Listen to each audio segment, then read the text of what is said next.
नमस्कार। दिल्ली के मुख्यमंत्री अरविंद केजरीवाल और उनकी सरकार एक बार फिर से चर्चा में है और पिछले कई दिन से लगातार चर्चा में है। इस बार वजह बने हैं उनके ही कैबिनेट के पूर्व सहयोगी और उनके करीबी रहे कपिल मिश्रा, जिन्होंने एक के बाद एक अरविंद केजरीवाल पर ताबड़तोड़ हमले किए। कपिल मिश्रा अनशन पर भी रहे, लेकिन उसके बाद उन्होंने यह कहते हुए अनशन तोड़ दिया कि वो भ्रष्टाचार के खिलाफ, अरविंद केजरीवाल के कामों के खिलाफ अपनी लड़ाई को जारी रखना चाहते हैं, इसलिए डॉक्टर्स की सलाह पर उन्होंने अनशन तोड़ा है। आज कपिल मिश्रा खुद हमारे साथ यहां जी न्यूज स्टूडियो में मौजूद है। स्वागत है कपिल मिश्रा आपका जी न्यूज। Thank you. आप तो अरविंद केजरीवाल के बहुत करीबी थे, ऐसा क्या हो गया कि आप इतने नाराज हो गए उनसे? करीबी तो उतना ही था जितना भ्रष्टाचार के खिलाफ लड़ाई लड़ते हुए किसी के करीब होना चाहिए, और भ्रष्टाचार से समझौता नहीं करना ये उन्हीं से सीखा है, चुप नहीं रहना ये उन्हीं से सीखा है, अड़ना है, लड़ना है, इसी चीज़ को सीखकर इसीलिए तो अपना नौकरी काम धंधा सब छोड़ के इस पार्टी में आए थे। तो जिन उसूलों के लिए, जिन सिद्धांतों के लिए आए थे, उन्हीं के लिए आज लड़ रहे हैं। जिस अरविंद केजरीवाल के साथ करीब रहते हुए यहाँ तक आए थे, वो अरविंद केजरीवाल आज भी हमारे दिल में है। लेकिन आज जो अरविंद केजरीवाल सामने खड़े हैं वो अरविंद केजरीवाल है जिसके सगे संबंधियों पर भ्रष्टाचार के केस चल रहे हैं, जिनके घरों में छापे पड़ रहे हैं, जो भ्रष्ट मंत्री को शरण देकर बैठे हुए हैं, जिनके खुद के ऊपर हवाला और काले धन के मामले और नेटवर्क उनके घर तक पहुंच चुका है। तो ऐसे अरविंद केजरीवाल के साथ खड़े होने तो हम कभी आए भी नहीं थे। आपने कह दिया मेरे सामने 2 करोड़ रुपए दिए थे, ऐसे मानता है क्या कोई? जैसे मानता है वैसे मान लेंगे। जांच होगी, कोर्ट में जाएंगे, वहाँ पे मान लेंगे। एक चीज़ को अरविंद केजरीवाल के कुछ लोग बार बार कहते हैं कि इसका सबूत सामने रखो, इसका सबूत सामने रखो। इससे बड़ा सबूत क्या होगा कि मैं खुद चश्मदीद बन के केस दर्ज कराने गया हूँ और पूरी जिम्मेदारी और अकाउंटेबिलिटी अपने ऊपर ले रहा हूँ। जब अरविंद केजरीवाल ने किसी के ऊपर इल्जाम लगाए, 14 केंद्रीय मंत्रियों के ऊपर उन्होंने इस्तीफे मांगे थे, 14 में से एक के ऊपर भी केस दर्ज कराने तो नहीं गए एसीबी में या सीबीआई में। शीला दीक्षित के ऊपर उन्होंने भ्रष्टाचार के मामले रखे, केस दर्ज कराने तो नहीं गए सीबीआई या एसीबी में। मैं अपनी खुद की जिम्मेदारी लेके गवाह बन के सीबीआई भी जा रहा हूँ, एसीबी भी जा रहा हूँ, सीबीडीटी भी जा रहा हूँ, तो अकाउंटेबिलिटी मेरे ऊपर आकर रुकती है। लेकिन जहाँ पर मैंने सबूत दिए, मैंने काले धन के सबूत दिए, मैंने हवाला के सबूत दिए, मैंने उस पूरे नेक्सस का एक एक डॉक्यूमेंट उजागर कर दिया, उस पर तो बिल्कुल चुप बैठे हैं, और चुप भी ऐसे कि अब की बार मनमोहन सिंह का रिकॉर्ड तोड़ने का लगता है उन्होंने मन बनाया हुआ है। लेकिन 2-2.5 साल तक आप उनकी कैबिनेट के मंत्री रहे हैं और आप ये सारे शिकायतें करने गए तब जब आपका मंत्री पद छीन लिया गया, तो लोग क्यों नहीं कहेंगे कि कपिल मिश्रा कुर्सी चली गई इसलिए कपिल मिश्रा ये सब कर रहा? देखिए, जिस दिन मेरा मंत्री पद हटाया गया है उस दिन के अगर आप सीक्वेंस को देख लें और उसके बाद के उनके बयानों को देख लें, मैंने भ्रष्टाचार के खिलाफ बोला इसलिए मुझे हटाया गया या मुझे हटा दिया इसलिए मैंने बोलना शुरू किया है। शनिवार की सुबह 9:30 बजे की मेरी चिट्ठी है, एंटी करप्शन ब्यूरो से मैंने अपॉइंटमेंट मांगा है, मेरे ट्विटर पे वो चिट्ठी पड़ी है। अगर कोई भी और चीज़ ना माने, ना मेरा बयान मानिए ना उनका बयान मानिए, लेकिन इंटरनेट पर जो चिट्ठी सुबह 9:30 बजे पड़ी हुई है, उस चिट्ठी से एक दिन पहले मुझे क्यों नहीं हटाया गया? अगर आप पानी के कारण नगर निगम का चुनाव हारे थे तो उस भ्रष्टाचारी एसीबी से अपॉइंटमेंट लेने से एक दिन पहले तक मुझे क्यों नहीं हटाया गया? उसी दिन शाम को क्यों हटाया गया? अगर आप पानी के कारण चुनाव हारे तो आपने विधानसभा के अंदर ये क्यों बोला कि आप ईवीएम के कारण चुनाव हारे हैं, दिल्ली की सारी जनता ने हमें वोट दिए लेकिन मशीन ने हमें हरा दिया? अगर आप पानी के कारण चुनाव हारे हैं तो नगर निगम के पूरे चुनाव प्रचार में क्यों अरविंद केजरीवाल और मनीष सिसोदिया जी पानी के नाम पे वोट मांग रहे थे? पर आप लगातार ये कहते रहे कि मेरे पास टैंकर घोटाले में बड़े सारे सबूत हैं। आपने आए दिन कहा मैं टैंकर घोटाले पे बड़ा खुलासा करूंगा, टैंकर घोटाले के कागज लेके आऊंगा। आपने लगातार एक के बाद एक प्रेस कॉन्फ्रेंस की, टैंकर घोटाले से जुड़ा कोई खुलासा किया नहीं आपने। बल्कि एक जगह तो आप ये भी कहते रहे कि उनके 2 बड़े करीबी साथी हैं जिनके नाम हैं इस घोटाले में, आपने उनके नाम नहीं बताए। नहीं, मैंने नाम एंटी करप्शन ब्यूरो को बताए। और मैं आपको एक बात बताना चाहता हूं, आप सारी बातें मीडिया में बताते हैं, नाम एंटी करप्शन ब्यूरो को बताते हैं। नहीं, मैं यहाँ पर भी नाम बताने को तैयार हूँ, लेकिन मैं एक चीज़ आपको बताता हूँ। टैंकर घोटाले की मंत्री बनने के 1 महीने के अंदर जांच करके रिपोर्ट बना के 400 करोड़ के घोटाले की अगस्त 2015 में अरविंद केजरीवाल जी को भेज दी थी। ऑन रिकॉर्ड है, चिट्ठी सारी मीडिया के पास है, जिस चिट्ठी में लिखा था कि शीला दीक्षित ने 400 करोड़ का घोटाला किया है, मैंने इसकी जांच कराई है, इसकी पूरी रिपोर्ट आपको भेज रहा हूं क्योंकि वो दिल्ली के मुख्यमंत्री हैं। अगस्त 2015 में, और उस अगस्त 2015 में जिस दिन मैंने वो रिपोर्ट अरविंद केजरीवाल जी को भेजी, उसी दिन शाम को मेरा कानून मंत्रालय हटाया गया। ये भी ऑन रिकॉर्ड है, चिट्ठी भी ऑन रिकॉर्ड है। और उसके अलावा 2 नाम मैं आपको बताता हूं अरविंद केजरीवाल जी के साथियों के, जो शीला दीक्षित के खिलाफ किसी भ्रष्टाचार की जांच नहीं होने देंगे। आखिर शीला दीक्षित का भ्रष्टाचार तो कॉमनवेल्थ घोटाले में भी था, जिसके खिलाफ हम लोगों ने आंदोलन किए थे। वो सारी फाइलें पीडब्ल्यूडी के डिपार्टमेंट के अंदर रखी हुई हैं। उसके लिए तो ना किसी एलजी के पास जाना, ना किसी केंद्र सरकार के पास। ऐसा क्यों हुआ कि शीला दीक्षित के खिलाफ केवल एक ही घोटाले की जांच होती है और वो दिल्ली जल बोर्ड की मेरे द्वारा होती है? इसके अलावा किसी विभाग की कोई जांच नहीं होती है। विभव कुमार और आशीष तलवार, ये दो लोग हैं जो शीला दीक्षित के खिलाफ कभी कोई जांच होने नहीं देंगे। व्यक्तिगत तौर पर इन्होंने मेरे को रोका और अरविंद केजरीवाल जी ने मेरे को बुलाकर ये बात बोली, खुद अपने मुंह से बोली कि तुमको क्या लगता है कि शीला दीक्षित के खिलाफ और मंत्री जांच नहीं कर सकते थे? तुम अभी नए नए मंत्री बने हो, तुम्हें इतनी जल्दी क्या है? और आपको यह तथ्य ज्ञात होगा कि मैं पहले कैबिनेट का सदस्य नहीं था, जितेंद्र तोमर जी के हटने के बाद मेरे को मंत्री बनाया गया। इन दोनों का शीला दीक्षित से क्या कनेक्शन जिनका आप नाम ले रहे हैं? कनेक्शन क्या है ये तो वही लोग बताएंगे और जांच एजेंसियों को बताएंगे, लेकिन स्पष्ट तौर पर शीला दीक्षित के खिलाफ मेरे द्वारा कराई गई टैंकर घोटाले की फाइल आगे ना बढ़े, इसके लिए उन्होंने सीधे हस्तक्षेप किया। मेरे को टैंकर जो चलाने वाली कंपनियां उनसे मिलने के लिए दबाव डाला और उसके बाद जब से वो फाइल अगस्त 2015 में मुख्यमंत्री अरविंद केजरीवाल के पास भेजी गई, तब से वो ना एसीबी में गई ना सीबीआई में गई। ये दोनों अगर इतने इंस्ट्रूमेंटल हैं कि शीला दीक्षित के खिलाफ इतने बड़े घोटाले की जांच होने से एक सरकार को वो रोक ले रहे हैं, तो आपको खुद इतना ईमानदार होते हुए 2 साल क्यों लग रहे हैं इनका नाम बाहर करने में? आप तो तब मंत्री थे, आप मजबूती से ये बात रख सकते थे। मैं आपको एक बात बताता हूँ, अगस्त 2015 में जिस दिन मैंने ये रिपोर्ट भेजी है, उसी दिन शाम को मेरा कानून मंत्रालय लिया गया। उसके बाद अरविंद केजरीवाल जी ने मुझे अपने घर पे बुलाया और उन्होंने स्पष्ट तौर पे ये बात बोली कि अगर मैंने तेरे को आज मंत्री पद से हटा दिया तो मेरी क्रेडिबिलिटी इतनी ज़्यादा है कि दुनिया तेरे को भ्रष्ट मानेगी, तेरे खुद के घर के परिवार के लोगों को तेरे पे भरोसा नहीं होगा और आत्महत्या के अलावा तेरे पास कोई रास्ता नहीं बचेगा। और ये एक कड़वा सत्य है। अरविंद केजरीवाल अगर उस वक्त मेरे को हटाते तो इस पूरी दुनिया में कोई ये नहीं मानता कि कपिल मिश्रा ईमानदार है और अरविंद केजरीवाल भ्रष्ट है। हर किसी को यही लगता कि कपिल मिश्रा इतना बड़ा भ्रष्ट आदमी होगा कि अरविंद केजरीवाल ने 1 महीने में अपनी कैबिनेट से इसको निकाल के बाहर कर दिया है। और उनकी सच में क्रेडिबिलिटी उस वक्त वहां थी कि उनको कोई बेईमान मानने को तैयार नहीं था। आप सत्येंद्र जैन से ज्यादा नाराज हैं कि अरविंद केजरीवाल से? जो इस पार्टी में रह के भ्रष्टाचार करेगा, घोटाला करेगा, सगे संबंधियों को पद पे रखेगा, सगे संबंधियों की कंपनी के लिए फर्जी बिलों को पास करवाएगा, भ्रष्टाचारियों को शरण देगा, हर उस व्यक्ति से हमारी लड़ाई। और ये केवल मेरी लड़ाई नहीं है, मेरी कोई व्यक्तिगत लड़ाई थोड़ी है अरविंद केजरीवाल जी से। मैं भी वहाँ पे हाँ में हाँ मिलाते हुए आज भी बैठा होता।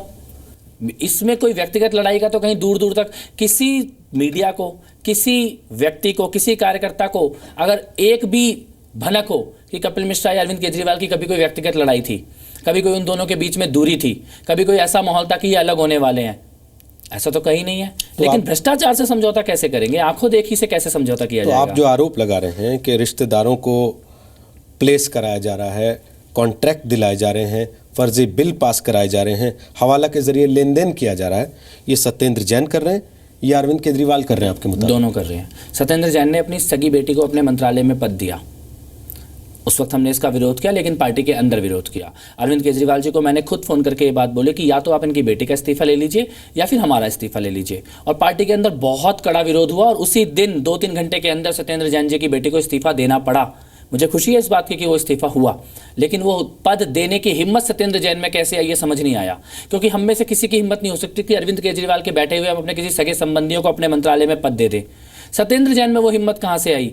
जब ये पता लगा कि अरविंद केजरीवाल के सगे संबंधियों को सत्येंद्र जैन के द्वारा 10-10 करोड़ के फर्जी बिल क्लियर करके दिए जा रहे हैं, तब ये समझ में आया कि ये हिम्मत सत्येंद्र जैन में कहां से आई। हम में ये हिम्मत नहीं आ सकती। वो सगे संबंधी कौन है? साड़ू में अरविंद केजरीवाल के बंसल परिवार। आज लगातार छापे पड़ रहे हैं उनकी कंपनियों पे, पीडब्ल्यूडी के अधिकारियों से पूछताछ हो रही है। जो नाला उनको बनाना था वो नाला कभी बनाया ही नहीं गया। 10 करोड़ रुपए के फर्जी बिल बिना काम किए ऐसी कंपनी जो एग्जिस्ट नहीं करती ग्राउंड पे, उसके नाम पे क्लियर कर दिए गए। लेकिन अब तो अरविंद केजरीवाल की पत्नी मैदान में आ गई हैं, सुनीता केजरीवाल के नाम से ट्वीट हो रहे हैं जिसपे आप जवाब भी दे रहे हैं। क्या आपको लगता है कि आपको रोकने के लिए इस पुराने रिश्ते का हवाला दिया जा रहा है, एक संबंध का, या फिर वाकई उनकी पत्नी भी अब खुलकर मैदान में है आपके खिलाफ? देखिए, मैंने सुनीता केजरीवाल जी को जवाब नहीं दिया। मैंने ये बोला कि आप एक धर्मनिष्ठ पत्नी हैं, अपना पत्नी का धर्म निभा रही हैं। ये तय है वो ट्विटर हैंडल उन्हीं का या कोई और उनके नाम से? यही बात मैंने भी बोली। और मैंने ये भी बोला कि मेरे संस्कारों ने ये नहीं सिखाया कि मैं किसी की धर्मपत्नी या किसी की माँ के बारे में कुछ बोलूँ। लेकिन मैंने ये जरूर बोला कि अरविंद केजरीवाल जी, सुनीता जी का फ़ोन उन्हें वापस दे दो, क्योंकि अरविंद केजरीवाल जी खुद पिछले 10-15 दिनों से थोड़ा दूर हैं। उनका मुँह भी बंद है और ट्विटर भी बंद है। तो वो क्यों नहीं बोल रहे? आपको लगता है कि वो आहत हैं आपकी बातों से, या उनके पास जवाब नहीं है इसका? वो एक मंझे हुए अपराधी की तरह व्यवहार कर रहे हैं, जैसा एक मंझा हुआ अपराधी व्यवहार करता है। अरविंद केजरीवाल जी का ये मानना है कि जनता 15 दिन में सब भूल जाती है। परसेप्शन का खेल है। 15 दिन के बाद कोई और खबर आ जाएगी, 15 दिन के बाद कुछ और मुद्दे आ जाएंगे और जनता इस सारी बातों को भूल जाएगी। तो ये 15-20 दिन बीतने का इंतजार कर रहे हैं, लेकिन उनको ये मालूम नहीं कि यही जनता है जिसने उन्हें कुर्सी पर बिठाया था। ये अगर भूलने वाली जनता होती तो अरविंद केजरीवाल 67 सीटों के साथ मुख्यमंत्री नहीं होते दिल्ली के। आपने किस आधार पे कहा कि मैं अरविंद केजरीवाल को कॉलर से घसीट के तिहाड़ तक ले जाऊंगा? कॉलर तो उनका मेरे हाथ में ही है। सारे देश को मालूम है। जिस दिन से कॉलर पकड़ा है उस दिन से उनकी जुबान बंद है। तिहाड़ उनकी नियति है। उनके कर्मों ने ये बात लिख दी है कि वो 6 फ्लैग स्टाफ मार्च से जिस दिन निकलेंगे उस दिन वो तिहाड़ जेल जाएंगे। जो व्यक्ति खुलेआम एक वीडियो ट्वीट करता है जिसमें मुकेश कुमार ने चारों डोनेशन दी, ये बात कहता है, और जानबूझ के हेम प्रकाश का नाम छुपा लेता है, जिस हेम प्रकाश का लेटर हेड साइन किया हुआ अरविंद केजरीवाल के पास रखा हुआ है, जो लेटर हेड आज मैंने मीडिया को दिखाया है। कौन है वो हेम प्रकाश? वो हेम प्रकाश वही हेम प्रकाश है जो रोहित टंडन की कंपनी का डायरेक्टर है, जिसके यहाँ पर डीमोनेटाइजेशन के टाइम पर सोफे से भी नोट निकले, गद्दों से भी नोट निकले, बाथरूम से भी नोट निकले। उस हेम प्रकाश का नाम छुपा के आप मुकेश कुमार को आगे कर देते हो। ये एक मंझे हुए अपराधी के लक्षण है जो सत्य को छुपा लेना चाहता था, लेकिन इसका सत्य छुपा नहीं है। हवाला का किसी मुख्यमंत्री से सीधे तौर पर नेटवर्क साबित होना इस देश के इतिहास में पहली बार हुआ है। कुमार विश्वास के आदमी आप, ऐसा भी कहा जाता है। कुमार विश्वास जी मेरे बिल्कुल बहुत अच्छे दोस्त हैं और बड़े भाई हैं, गुरु के समान हैं, बहुत मानता हूं मैं उनको। कुमार विश्वास और अरविंद केजरीवाल की जब से खटपट हुई उसके बाद कपिल मिश्रा का उदय हुआ एक विरोधी के तौर पर अरविंद केजरीवाल के। नहीं, कुमार विश्वास और अरविंद केजरीवाल जी के बीच में जब तनातनी चल रही थी तब कपिल मिश्रा अकेला ऐसा व्यक्ति था जो कुमार विश्वास को उनके घर से उठा के अरविंद केजरीवाल जी के घर लेकर गया और ये बोला कि बैठ के आपस में बात करो, इन सब लड़ाइयों से कुछ नहीं रखा है। और उस दिन उन्होंने बैठ के 3-4 घंटे बात भी की। मैं तब तक कहीं सामने, मैं किस दिन सामने आया? मैं उस दिन सामने आया जिस दिन अमानतुल्लाह खान ने बयान दिया, और अमानतुल्लाह खान ने यह बयान दिया कि कुमार विश्वास 30-30 करोड़ में लोग विधायकों को खरीद के बीजेपी में लेके जा रहे हैं। उस दिन मैं खुलकर सामने आया क्योंकि मुझे पता लग गया कि कुमार विश्वास के साथ भी वही किया जा रहा है जो प्रशांत भूषण और योगेंद्र यादव जी के साथ किया गया। एक साजिश रच के पार्टी से बाहर निकालने की कोशिश की जा रही है। लेकिन उनको तो ऑफर दे दिया गया कि आपको राजस्थान का प्रभारी बनाते हैं। मेरे को नहीं मालूम उनके मीटिंग के अंदर क्या बात हुई और क्या ऑफर हुआ है, क्या नहीं हुआ है। खबर ये आई कि राजस्थान के प्रभारी बनाए गए हैं, लेकिन आज भी एक कमेटी बैठाई गई है, आज भी अमानतुल्लाह खान वहीं पर बैठा हुआ है। उस साजिश को देखकर मैंने जरूर खुलकर आकर बोला। लेकिन आप कुमार विश्वास के खिलाफ साजिश की वजह से सड़क पे आ खड़े हुए और कुमार विश्वास राजस्थान के प्रभारी बन गए, तो पिटा मोहरा तो आप बने फिर उसके बाद। अगर मैं पिटा हुआ मोहरा तो वो है जो 7 तालों के अंदर छुप कर बैठा है और बाहर निकलने से डर रहा है, कान में बंधने वाला मफलर आज मुंह में बांध कर बैठा है, उसको बोलते हैं पिटा हुआ मोहरा। मैं तो डंके की चोट पे सीधा सीना चौड़ा करके इस देश की जनता के सामने एक के बाद एक तथ्य प्रस्तुत कर रहा हूं। और ये तथ्य मेरे पास कहां से आ रहे हैं? ये तथ्य मेरे पास नहीं थे कभी भी। मैंने केवल 6 दिन पहले एक अभियान शुरू किया, लेट्स क्लीन अप। अगर आपके पास कोई भ्रष्टाचार का मामला है अरविंद केजरीवाल या उनके साथियों का, जिन्होंने इस पार्टी के साथ धोखा किया है, तो मुझे दो। केवल 6 दिन में इतने घोटाले सामने आए हैं, सिर्फ 6 दिन के अंदर। चाहे वो पंजाब के मामले सामने आ रहे हो, दिल्ली के मामले सामने आ रहे हो, सरकार के घोटाले सामने आ रहे हो। ये शिकायतें पहले भी आती थी। 20 दिन पहले तक जब आप मंत्री थे आप डिफेंड करते थे, आप कहते थे सबूत क्या है, शिकायतें तो लगती रहती हैं, ये तो बीजेपी की साजिश है। आज आप उन्हीं शिकायतों को लेकर प्रेस कॉन्फ्रेंस करते हैं। मैं शिकायतों को लेकर प्रेस कॉन्फ्रेंस नहीं कर रहा, मैं सबूतों को लेकर प्रेस कॉन्फ्रेंस कर रहा हूं। जब मैंने हवाला का मामला रखा तो मैंने एक के बाद एक डायरेक्टर का डिन नंबर सामने रखा, एक कंपनी का एड्रेस सामने रखा, वो कंपनी किस अपराधी के साथ जुड़ी हुई है ये सामने रखा, और कैसे अरविंद केजरीवाल ने तथ्यों और डॉक्यूमेंट को जानते हुए फर्जी बैलेंस शीट पर साइन करके इनकम टैक्स और इलेक्शन कमीशन को दिया। ये तथ्य मैंने सामने रखे डॉक्यूमेंट्स के साथ। एक भी इल्जाम ऐसा नहीं लगाया है जिसका मैंने सबूत सामने न रखा हो। जब बंसल परिवार की बात की तो बंसल परिवार के बिल सामने निकल कर आए। जब हवाला की बात की तो हवाला की कंपनियों के नाम, उनके मालिकों के नाम सामने निकल कर आए जिनके ऊपर छापे पड़ते हैं। मैं सबूत सामने रख रहा हूं और उसके जवाब में वो क्या बोलते हैं, ये तो बीजेपी की भाषा बोल रहे हैं, इनको जवाब एक भी सबूत का जवाब अरविंद केजरीवाल ने उनके किसी भी साथी ने आज तक नहीं दिया है। आप वो आदमी हैं अरविंद केजरीवाल के ऐसे सिपा सालार हैं जो महबूबा मुफ्ती के सामने तलवार लेके कूद गया था और पहला आदमी था जिसने कि राष्ट्रवाद को लेकर सवाल खड़ा किया था, और आज आप अरविंद केजरीवाल के खिलाफ तलवार लेके खड़े हैं। तब अरविंद केजरीवाल आपकी तारीफ करते थे। देखिए, महबूबा मुफ्ती वाले दिन भी अरविंद केजरीवाल जी ने कोई तारीफ नहीं की थी। अगर आप उस दिन को देखें तो अरविंद केजरीवाल जी ने उस खबर को ट्वीट तक नहीं किया था जो एक छोटी छोटी खबर तक को ट्वीट करते हैं। उसके समर्थन में कोई एक छोटा सा बयान नहीं दिया था। और जिस वक्त मैं महबूबा मुफ्ती के सवाल उठाकर अफजल गुरु के बारे में प्रगति मैदान से बाहर निकला था, गेट पे बाहर निकलते ही मेरे पास अरविंद केजरीवाल जी का फ़ोन आया था। वो भी फ़ोन विभव ने करवाया था और उन्होंने बोला कि अफजल गुरु के बारे में सवाल पूछना बंद कर दो, अफजल गुरु को हिंदुस्तान के मुसलमान हीरो मानते हैं। और उसी वक्त मैंने उनको जवाब दिया था कि मेरी खुद की विधानसभा में 50,000 मुसलमान हैं, एक भी मुसलमान अफजल गुरु को हीरो नहीं मानता है। हम भी उन्हें आतंकवादी मानते हैं और हिंदुस्तान का हर एक नागरिक अफजल गुरु को आतंकवादी मानता है। तो अरविंद केजरीवाल ने कहा कि अब इस सवाल को यहीं बंद कर दो, और उसके 10 मिनट बाद मैंने दोबारा प्रेस कॉन्फ्रेंस करके महबूबा मुफ्ती से वो सवाल पूछे थे। बिल्कुल वो नाराज हुए थे इस बात पर, और ये भी एक सच्चाई है कि ये तथ्य मैंने देश के सामने नहीं रखा, लेकिन आज भी ऑन रिकॉर्ड कह सकता हूँ उनका डिसिप्लिन झूठा है आपके मुताबिक। मेरे को नहीं पता देश प्रेम किसको कहते हैं। अगर हवाला कंपनियों से पैसा लेना देश प्रेम है तो वो सबसे बड़े देश प्रेमी है। अगर काले धन से पार्टी चलाना देश प्रेम है तो वो सबसे बड़े देश प्रेमी है। अगर भ्रष्टाचारियों को संरक्षण देना देश प्रेम है तो वो सबसे बड़े देश प्रेमी। और अगर विदेशी दौरों में जाना एक ऐसी पार्टी के लोगों के द्वारा जो ये कहते हैं कि हमारे पास चंदे का भी पैसा नहीं है, चुनाव लड़ने का भी पैसा नहीं है, और उसके नेता एक के बाद एक विदेश में जाते हैं, अमेरिका में जा रहे हैं, कनाडा में जा रहे हैं, जर्मनी में जा रहे हैं, रशिया में जा रहे हैं और अपने डिटेल देने से बच रहे हैं। मैं आज भी कहता हूं, जिस दिन इन पांचों नेताओं के विदेशी दौरों के डिटेल सामने आ गए, अरविंद केजरीवाल शायद देश छोड़ के भाग जाएंगे उस दिन। इन पांच का तो चलिए आपने कह दिया कि ये विदेश घूम रहे हैं, इनको पार्टी ने इतनी सारी छूट दे रखी है, इतनी सुख सुविधाएं मिल रही हैं, इसलिए ये लोग कुछ नहीं बोलते होंगे अरविंद केजरीवाल के खिलाफ। बाकी भी तो लोग हैं, कोई गवर्निंग बॉडी बनी होगी, कुमार विश्वासी क्यों नहीं बोलते? उन्होंने क्यों नहीं कभी इनके विदेश दौरों पर सवाल उठाए? उन्होंने क्यों नहीं अरविंद केजरीवाल के हवाला कनेक्शंस पर सवाल उठाए? क्या उनको पता नहीं होगा? पता तो नहीं होगा, ये तो मैं निश्चित तौर पे हूं, क्योंकि ये सारी बातें बहुत गुप्त तरीके। जब मंत्रिमंडल में होते हुए मुझे विदेशी दौरों का नहीं पता था।